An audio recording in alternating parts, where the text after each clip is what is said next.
for JEE, NEET, 9th, 10th, 11th, 12th school and hostel facility. Special concession for meritorious students.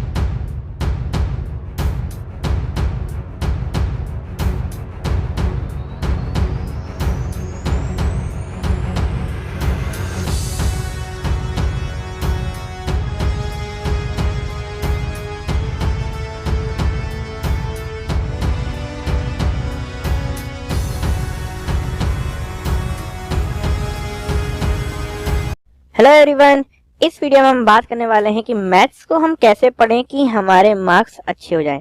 तो मैं आपको इस video में 5 tips बताने वाला हूं जिससे आपके मैथ्स में मार्क इंप्रूव हो सकते हैं अगर आप उसे अच्छे से फॉलो करेंगे। ये पूरी जो आपको टिप्स मैं बताने वाला हूं ये मेरे प्रैक्टिकल एक्सपीरियंस पे बेस्ड है, क्योंकि क्लास 8 में मैं भी आपकी तरह जब पढ़ता था तो मेरे भी मैथ्स में मार्क्स नहीं आते थे। स्कूल में टेस्ट होते थे, आउट ऑफ 10 मेरे 5 मार्क्स आते थे। काफी पढ़ने के बाद भी मार्क्स अच्छे नहीं आते। फिर मेरे टीचर्स ने, गार्जियंस ने, सबने मुझे बताया कि बेटा ऐसे पढ़ो, बेटा ऐसे पढ़ो। तो उन्हीं पे बेसिस ये मेरी टिप्स हैं और उन टिप्स को फॉलो करके मैंने क्लास 10th बोर्ड्स के एग्जाम में 98 आउट ऑफ 100 स्कोर किया था। तो यही मैं आपके साथ इस वीडियो में शेयर करने वाला हूँ कि आपको क्या क्या करना चाहिए कि आपके मैथ्स में मार्क इंप्रूव हो जाए। तो चलिए पहली टिप के साथ में स्टार्ट करते हैं। तो देखिए, सबसे इम्पोर्टेंट पॉइंट है कि मैथ्स में आपको मैथ्स के लिए एक सेपरेट नोटबुक या रजिस्टर तो बनाना ही बनाना चाहिए। चाहे अगर आप सिर्फ स्कूल में पढ़ने जा रहे हैं तो स्कूल के होमवर्क के लिए क्या करते हैं बच्चे कि यार स्कूल में होमवर्क मिला, स्कूल की जो स्कूल कॉपी होती है वो बना लेते हैं, लेकिन होमवर्क प्रॉपरली नहीं करते। आप ट्यूशन में जाते हैं, नोट्स तो बना लेते हैं, होमवर्क प्रॉपरली नहीं करते। तो अगर आप दोनों जगह जाते हैं, स्कूल भी जाते हैं, ट्यूशन भी जाते हैं, तो प्लीज आप अपने होमवर्क की एक अलग से कॉपी बना लीजिए, ताकि उससे क्या होता है हम अपनी कॉपी में लिख लिख करके करते हैं और लिख करके की हुई मैथ्स हमेशा हमारे दिमाग में रहती है। याद नहीं रहती है, लेकिन हमें पता होता है कि हमने किस टाइप के क्वेश्चन को किस तरीके से सॉल्व किया था। आप में से कुछ लोग जो कॉम्पिटिटिव एग्जाम के लिए पढ़ रहे हैं उनके लिए भी नोटबुक होना बहुत जरूरी है। बिकॉज इसी से हमें पता चलता है कि पहले भी एक क्वेश्चन ऐसा आया था तो हमें करने में लेट से 2 मिनट लगे थे, अब की बार आएगा तो हमें पता है कैसे करना है। तो 2 मिनट के क्वेश्चन को अब हम 1 में भी कर सकते हैं। बट बशर्ते आपने पहला क्वेश्चन अगर लिख करके किया होगा तभी आप दूसरा जल्दी कर पाएंगे, क्योंकि आपको पता है कैलकुलेशन कैसे करनी है, अप्रोच कैसे करनी है। कई बार क्या होता है बच्चे मैथ्स करने की जगह बच्चे मैथ्स देख करके चले जाते हैं। तो देख करके नहीं जाना, मैथ्स कभी देख के नहीं होती। इसीलिए आपकी नोटबुक होनी चाहिए, बिना नोटबुक के मैथ्स नहीं होती। तो एक सेपरेट नोटबुक मैथ्स के लिए बना लें, रजिस्टर बना लें, जिसमें भी आप कंफर्टेबल फील हो वो बनाएं, लेकिन उसे सेपरेट बनाएं अदर सब्जेक्ट से। तो सबसे पहला पॉइंट। उसके बाद दूसरा पॉइंट देखते हैं। अब कई बच्चों के साथ प्रॉब्लम होती है जो मेरे साथ थी कि वाई आर वी वीक और वाई आर वी स्कोरिंग लो, हमें पता नहीं होता है। तो मोस्ट प्रोबेबली जो रीजंस होते हैं कि हमें क्वेश्चन देख के समझ में नहीं आता कि क्वेश्चन में करना क्या है। अगर हमें समझ में भी आ गया तो अब उसमें कौन सा फॉर्मूला लगेगा ये हमें याद नहीं होता। चलो फॉर्मूला भी याद आ गया तो कई जो कॉम्पिटिटिव एग्जाम के क्वेश्चन होते हैं अब उनमें टाइम बहुत कम होता है, तो हमें टिप्स एंड ट्रिक्स नहीं पता होती। तो ये 3 चीजें होती हैं जिसकी वजह से हम लो स्कोरिंग करते हैं। तो सबसे पहले हम बात करते हैं अंडरस्टैंडिंग ऑफ प्रॉब्लम। तो जब तक हम मैथ्स के प्रॉब्लम को अपनी रियल लाइफ में अप्लाई नहीं करते हैं तब तक आई डोंट थिंक कि हम उसको फील कर पाते हैं। जैसे जब आप प्रॉफिट लॉस का क्वेश्चन कर रहे होते हैं, मैं अपने क्लास 8 की बात बताता हूँ कि जब हमारे पास में प्रॉफिट लॉस का, कंपाउंड इंटरेस्ट का क्वेश्चन आता है, जब तक आप वो अंदर से फील नहीं कर पाएंगे आप उस चीज को समझ नहीं पाएंगे। तो अंडरस्टैंडिंग ऑफ प्रॉब्लम के लिए जो आप क्वेश्चन कर रहे हैं, जैसे आपको गिवन है कि राम ने एक मैंगो 5 रुपीज में किया, तो राम की जगह आप खुद को रखिए। ठीक है, कभी भी प्रॉब्लम को समझने के लिए हमेशा जो भी पर्सन की बात हो रही है उसकी जगह खुद को रखिए। दूसरी बात, प्रॉब्लम समझ में आ जाती है अब, लेकिन फॉर्मूले याद नहीं होते। देखो कितने सारे फॉर्मूले होते हैं हमारे पास में, एपीजीपी के अलग होते हैं, प्रॉफिट लॉस के अलग होते हैं, इंटरेस्ट के अलग होते हैं, उधर मेंसुरेशन वाले अलग हो जाते हैं, ट्रिग्नोमेट्री के अलग हो जाते हैं। तो इतने फॉर्मूले हम कैसे याद करें? तो देखो, फॉर्मूला याद रखने का एक बहुत ही अच्छा ट्रिक होता है, आपके रूम का वो पॉइंट जो दिन में आप 10 बार देखते हैं वहां पर आप अपने सारे फॉर्मूलेस को लिख करके चिपका लो। देखो बेटा, यहाँ पे एक बहुत अच्छा टर्म मैं यूज कर रहा हूँ, चिपका लो। चिपका क्यों लो? ताकि आपके दिमाग में जब जब आप वो जगह देखें तो वो फॉर्मूले नजर पड़ते रहें, और जैसे ही क्वेश्चन आपके सामने आए आपको पता चल जाए कि अरे ये वाला फॉर्मूला यहाँ पे मुझे चिपकाना है। चिपकाना इज वेरी इंपॉर्टेंट, तभी आप क्वेश्चन जल्दी कर पाएंगे।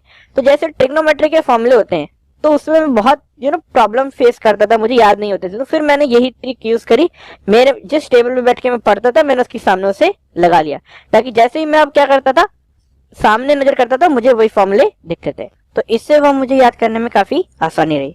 अब जो बच्चे कॉम्पिटिटिव एग्जाम के लिए पढ़ रहे हैं उनको टिप्स एंड ट्रिक्स की बहुत ज्यादा जरूरत होती है, क्योंकि टाइम बहुत कम होता है और क्वेश्चन ज्यादा होते हैं।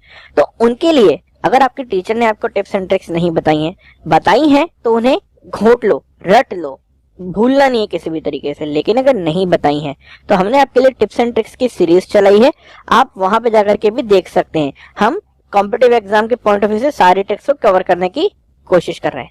अब ये तो था बात कि हम वीक क्यों हैं, हमें पता चल गया। अब अगर वीक हैं तो अब आगे करें क्या? देखो, कोई भी सब्जेक्ट हो, ज्यादा मार्क्स लाने के लिए अगर हमारे कम आ रहे हैं तो फाइटिंग स्पिरिट सबसे ज्यादा जरूरी होती है।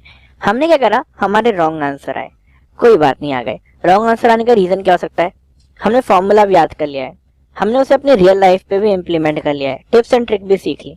रॉन्ग आंसर फिर भी आ रहे हैं तो करना क्या है? क्या होगा, हमारी कैलकुलेशन में कहीं मिस्टेक हुई होगी, और तो कोई रीजन नहीं हो सकता। अब होता क्या है, इसकी वजह से जो ये था ना कि गलत करने का डर मैथ्स में बच्चों को सबसे ज्यादा होता है, और दैट्स व्हाई बच्चे मैथ्स में क्वेश्चन अटेम्प्ट करने से भागते हैं। वो बिल्कुल नहीं करना। क्या हुआ, अगर हमारा आंसर यहाँ पे हमें पता चल गया कि रॉन्ग आया है, तो देखो आपको अपना जो सॉल्यूशन है उसे दोबारा से चेक करो, एक बार नहीं 2 बार करो, आपको अपनी मिस्टेक वहां पे पता चलेगी। और एक बात सबसे अच्छी कि जब आपको आपकी मिस्टेक खुद पता चलती है तो वो मिस्टेक सेकंड टाइम होने के जो चांसेस होते हैं वो सबसे कम होते हैं। तो अगर हम अपनी मिस्टेक खुद से पता करें तो उससे ज्यादा अच्छा होता है हमारे लिए। अब क्या होगा, अगर आपका रॉन्ग आंसर है, टीचर ने आपको बताया कि आपका रॉन्ग था, तो आप ये सोचोगे कि मेरा रॉन्ग था, आप ये नहीं सोचोगे उसे सही कैसे करना है या मेरी गलती कहाँ हुई। लेकिन अगर आप अपने रॉन्ग आंसर को फिर से खुद देखोगे तो आपको ये चीज पता चलेगी कि आपने मिस्टेक कहाँ पे करी, और आप वो मिस्टेक दोबारा नहीं करोगे। और ये तभी आप कर सकते हो जब आपको गलत करने के बाद भी उस क्वेश्चन को सही करने की मन में इच्छा होगी। आपके अंदर एक फाइटर होगा जो चाहता है कि आपको मैथ्स में क्वेश्चन के आंसर सही आए। ये जो गलत आंसर बार बार आपके आ रहे हैं ये नहीं है, आप भी क्लास के टॉपर्स में हो, आपके भी मैथ्स में बहुत अच्छे मार्क्स आए। तो फाइटिंग स्पिरिट बहुत ज्यादा जरूरी होती है मैथ्स के लिए। ये तो थी थर्ड बात। अब फोर्थ बात काफी इंपॉर्टेंट है, तो कंसिस्टेंसी एंड एफिशिएंसी, और साथ में मैं कहूंगा इफेक्टिविटी मैथ्स में सबसे ज्यादा इंपॉर्टेंट होती है। मैं बहुत लोगों को ये कहते हुए सुनता हूँ, क्लास 8 के बच्चों को भी, कि आपको 8 आवर्स स्टडी करना बहुत जरूरी होता है, क्लास 10th के, क्लास 12th के, या फिर कॉम्पिटिटिव एग्जाम के लिए भी।